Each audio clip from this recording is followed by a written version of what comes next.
While many of his This guy turned a toy to a real-life thing. Just a Zulu man. Hitler's insane train. Let's see what Hitler had, bro.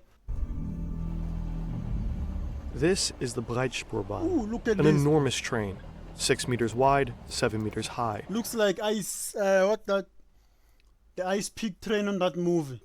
It just shovels the ice as it moves.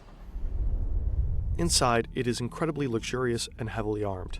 Hidden under a dome is an anti-aircraft installation. There are countless weapons on board and cabins filled with soldiers. The train was the brainchild of none other than Adolf Hitler. It was his personal favorite toy. While many of his This guy turned a toy to a real-life thing. Than Adolf Hitler. It was his personal favorite toy. While many of his megalomaniac projects were cancelled as the war progressed, he tried to force this one into existence until his end, because it was central to the Nazis' plans for world domination. I wonder what would have happened had the world domination happened. How would we be living under Hitler's administration? He'd be dead though by now. Oh, just bumped my leg. Hitler was well known for his insane infrastructure projects. The German stadium was to be built in Nuremberg alongside the Congress Hall and the Zeppelin infrastructure projects. Shout out to Fan Hitler again. was well known for his insane infrastructure projects. The German stadium was to be built in Nuremberg alongside the Congress Hall and the Zeppelin field, with space for 400,000 people. It would have been the largest arena in the world. The Elbe High Bridge in Hamburg would have dwarfed the Golden Gate Bridge. These and many other projects Why didn't they do this, bro? They were focusing on wars. This would have improved Germany instead of splitting it and stuff. scrapped when the Nazis started losing World War II, but the Breitspurbahn was different. It was considered one of Hitler's favorite projects. In 1941, it was given top priority. Hitler personally demanded that all forces necessary be deployed to realize it. Although steel was already extremely scarce at the time, his project was granted 84,000 tons. What? Extremely scarce that all forces necessary be deployed to realize it. Although steel was already extremely scarce at the time, his project was granted 84,000 tons. Just for a train. We actually found the original plans for Hitler's monster train. The German historian Anton Joachim Stahler collected from several archives and published them in this book. Although the entire German industry was geared towards warfare, the Nazi leadership commissioned the same companies to develop the Breitspurbahn. Over 100 designs for locomotives and wagons were submitted. The distance between rails is called the track gauge. Even back then, the standard gauge of 1,435 millimeters was already widespread all over the world, with small deviations in some countries. Hitler originally wanted a 4-meter wide gauge for his train. The guy was After crazy. a lot of back and forth, he was finally persuaded to settle for 3 meters. The train itself was massive too, 6 meters wide and 7 meters tall. The length was up to 420 meters for the passenger trains and over a kilometer for freight traffic. A double-decker, as demanded by the Führer. Just Today's for fake trains traffic, almost bro. seem puny in comparison. You're making your car long to fake the traffic. Inside, the Breitspurbahn was supposed to be packed with luxury. The first class was located on the upper deck for better views. Here you had the most space, a lush interior with coat racks and comfy armrests. Directly below, usually on the lower deck, was the second class. Still spacious, the third class was a bit narrower. Additionally, there were countless communal areas. You could sip wine, smoke, and lounge on sofas in a bar. Similar setups, just without the bar, were found in a reading and socializing area. The planned dining car was particularly impressive. In the drafts, it was paneled with natural wood, adorned with gold and had chandeliers hanging from the ceiling. It was supposed to be the only single-decker car, with ceilings so high you wouldn't feel like you were on a train. Bro, this design was crazy. I don't know if they really completed this, but I remember they did complete the Gustavo gun. That gun was dope, was big. Look at these ceilings, bro, just for a train. Besides this main hall, there were additional restaurants and breakfast rooms planned. The train was also to feature a cinema for almost 200 people. A smaller stage should host That was lectures crazy. and performances. The train was meant to travel far, so the plans included sleeping cars. In first class, after a spacious reception There are area, chassis as well. wealthy Nazis would find roomy sleeping compartments with sofas, armchairs, a vanity table, and a large window with an outside view. The first class rooms were also supposed to have their own toilet, sink, and shower. Shit. The smaller bedrooms in second This class looks like only had a modern- sink. Modern Nevertheless, designs. all passengers could freshen up in the bath car. It was supposed to host 4 bathtubs and 20 showers. Additionally, there were layouts for ladies' and gentlemen's hairdressing salons, Oh, so the undercut wouldn't suffer during the journey. Also, there were storage and staff rooms, a pastry I think, man, King Jong-un takes everything from this guy. The train, the undercut, just everything, the ideas. These are ideas, they're not the ideas. shop would supply guests with snacks, fresh cakes, and all kinds of drinks. Another highlight was planned at the very end of the train, a fully glazed viewing platform. At this point, we wish we had a smooth bridge to today's sponsor, but that's pretty tough with this topic.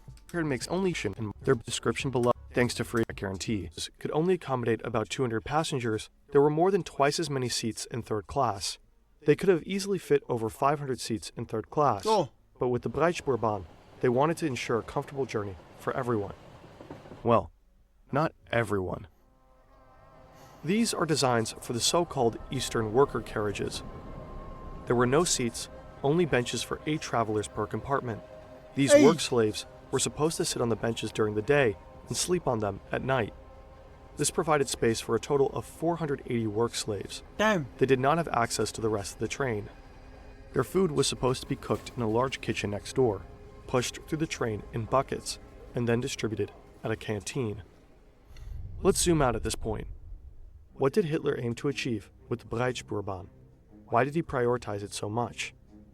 On March 24th, 1942, Hitler had lunch with his state secretary, Hermann Esser, and the architect, Hermann Giesler, in Munich. There he explained, Just as we need a fast connection to Constantinople, now Istanbul, we need a fast connection between Upper Silesia and the Donetsk Basin. We need trains that can travel at 200 kilometers per hour. We need to build wider carriages, preferably 2-story from the outset. The upper floor in particular must offer a good view. It must also be possible to use the tracks for double-track freight traffic. What? Only in this way will it be possible to develop the eastern region, especially economically, in line with our plans. Even if the implementation of this railroad program naturally involves a wealth of difficulties, we must not let this deter us. the Breitspurbahn was Oh, key in Hitler's plans to conquer the world. I was convinced this was Hitler, bro. I know Hitler never spoke English. I don't know if he could, but all videos that I've been watching of Hitler, the guy was not speaking English. That's why I'm confused until I see this here. AI generated voice. And they translated his speeches. The Breitspurbahn was key in Hitler's plans to conquer the world. He aimed to replace maritime shipping with trains. His broad-gauge rail network was supposed to stretch across the entire European continent and beyond.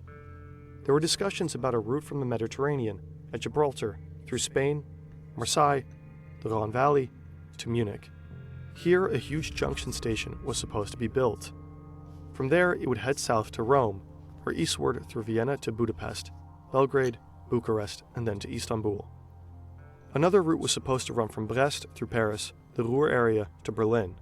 From the German capital, Breitspur trains should have gone through Poland and Belarus directly to Moscow. There were plans to extend the Breitspurbahn through Iran into Iraq, targeting the rich oil Oh. reserves there.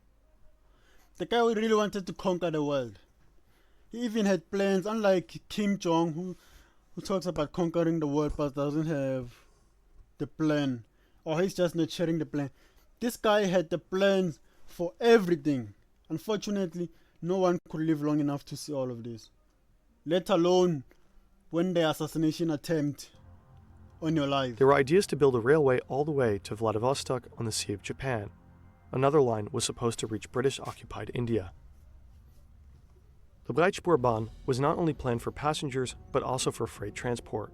Hitler wanted to supply his Reich with raw materials and natural resources from all over Eurasia. At the same time, workers from the east were to be transported to factories and agricultural fields in Germany, hence the Eastern worker carriages.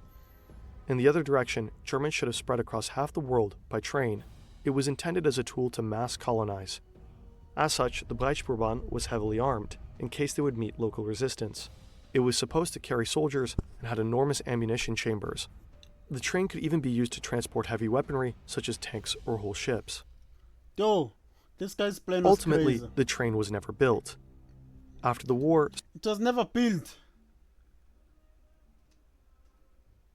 So unlike him, the guy's plan was never built. Damn. some plans were taken to the Soviet Union. Files on the planned routes to France are said to be in Paris. They were not published and apparently not pursued further. That's not surprising.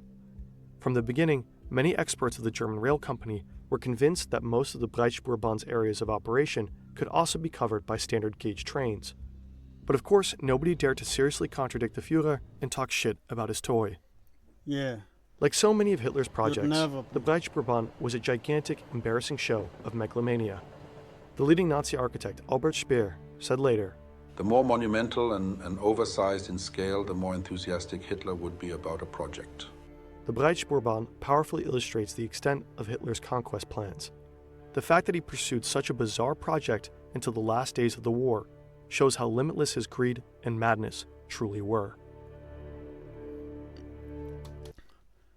I don't know why they keep showing me this video, but for whatever reason, bro, they can smoke it. I don't care. Yo, bros, like, share, and subscribe. Hitler was one crazy bastard, bro.